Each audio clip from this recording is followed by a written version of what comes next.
What if I told you one of history's greatest conquerors, Genghis Khan, once used an army of cats? Yes, cats, to bring down a fortified city. It might sound like a legend, but it's a real tale of ingenuity, psychological warfare, and the sheer audacity that characterized the Mongol warlord. Stick around, and I'll tell you the full story of how Genghis Khan turned ordinary felines into instruments of war. To understand this bizarre, yet brilliant military tactic, we first need to grasp who Genghis Khan was and the context of his conquests. Born as Temujin in 1162, Genghis Khan rose from the harsh steppes of Mongolia to forge one of the largest empires in history. His name became synonymous with ruthlessness, innovation, and a terrifying ability to adapt to any situation. From China to Persia, from Eastern Europe to the Middle East, the Mongols swept through cities like a deadly storm. But Genghis Khan wasn't just a brute. He was also a master strategist, often using psychology and cunning over brute force. And that's exactly what happened when he came across a well-fortified city that refused to surrender. The exact city in this story is a bit debated, but many historians suggest it could have been in modern-day Iran or Central Asia, a region rich in trade and highly fortified cities during the early 13th century. Genghis Khan's forces had been sweeping through the area, and most towns surrendered at the mere sight of his army. After all, resistance often ended in massacres or enslavement. However, this particular city decided to resist. Protected by strong walls and an ample supply of resources, its defenders believed they could outlast the Mongol siege. For weeks, Genghis Khan's forces surrounded the city. They cut off supply routes, launched assault after assault, and tried to starve the population into submission. But the defenders held firm, confident that their fortifications and determination would keep them safe. It was here that Genghis Khan's ingenuity came into play. Rather than waste more time and resources on a prolonged siege, he devised a cunning plan, one that involved using the natural habits of animals to his advantage.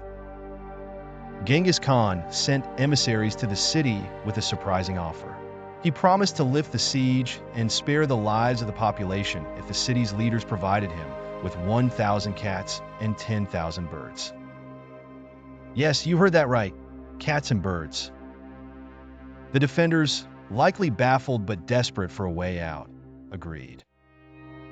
After all, they thought, what could the Mongols possibly do with cats and birds? So, they gathered the animals and handed them over, expecting Genghis Khan to honor his word. Once the animals were in his possession, Genghis Khan instructed his soldiers to attach small pieces of cloth to the tails of the cats and birds.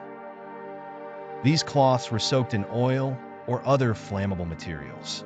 Then, under the cover of night, the Mongols set the cloths alight and released the animals.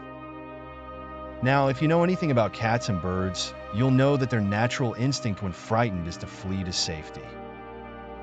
And for these animals, safety meant the familiar homes, rooftops, and buildings of the city they had just been taken from.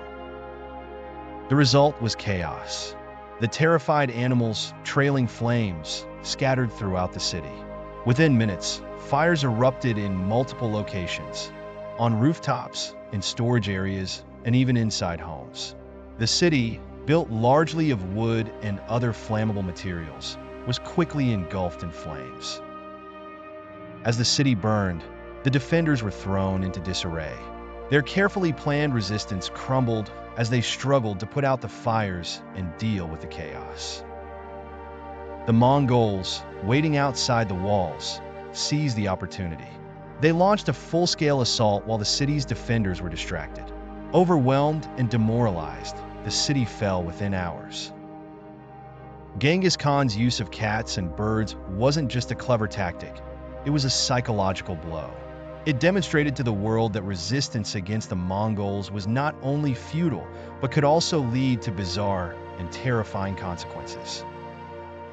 At first glance, this story might sound too strange to be true, but the brilliance of Genghis Khan's tactic lies in its simplicity.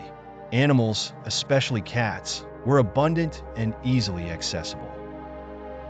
By using them as unwitting saboteurs, the Mongols avoided a prolonged siege and conserved their resources. It also highlights the psychological aspect of Genghis Khan's warfare.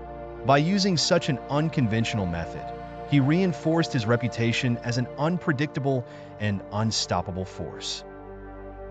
The mere thought of the Mongols turning everyday creatures into tools of destruction was enough to strike fear into the hearts of his enemies. This tale of 1,000 cats is more than just an amusing anecdote. It's a testament to the importance of creativity in warfare and in problem-solving more broadly. Genghis Khan's success wasn't just about his large army or his ability to inspire fear. It was also about his willingness to think outside the box, to adapt to any challenge, and to use whatever tools were at his disposal. It's also a reminder that history is full of strange and unexpected stories. Behind every great leader, every empire, and every battle, there are tales of ingenuity and resourcefulness that often go untold. So, the next time you hear about Genghis Khan, remember that his victories weren't just about swords and spears. They were also about innovation, strategy, and sometimes 1,000 terrified cats running through a burning city.